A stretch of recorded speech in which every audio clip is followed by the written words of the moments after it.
Indianapolis is visiting Jacksonville. Anthony Richardson will not be playing. We like this one. We grabbed it at 5.5. It started moving when we were on the show. Money and tickets all on the Colts. And that was even before the Richardson news. I don't know. To me, it just feels like way too much inflation on the Jags after beating Buffalo, who honestly could barely feel the defense and still almost won the game. Yeah, it's really tough. It feels like such an inflated number for this team. And I believe Evan gave us a stat last week, like a team that comes back from London and doesn't take the bye. Apparently all their games are super close. And we had that with Atlanta last week. Like the game really did come down to the last snap. So I'm right there with you, Chad. We're getting a big number. Another team that's a real public dog, but me and Chad, we like this number. So it sucks that it moves so much, but we're still getting 4.5, which is such a key number.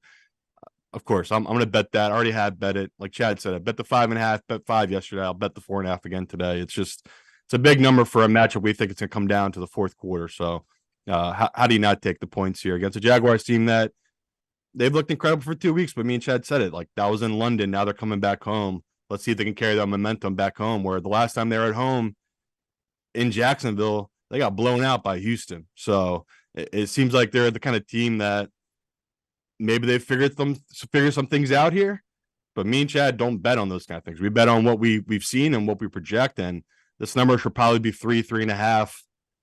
Overreaction to maybe Richardson being out, and this line open 5.5, and you've seen the pros just bet it down. So happy to take the 4.5, Chad.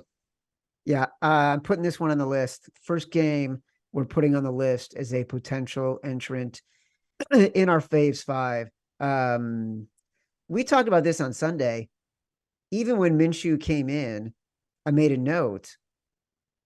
Do not feel anxious about Anthony Richardson being replaced by Gardner Minshew. This Colts team, they tackle well. They do the basics well. Shane Steichen making really good play calls. I think it gives them confidence. There's a Vrabel-esque feel to this team. You might not be able to identify anything spectacular, but they play the game the right way, make the right calls, put themselves in a position to win when there is an opportunity to win the game. Yeah, that's fair to say. Yep.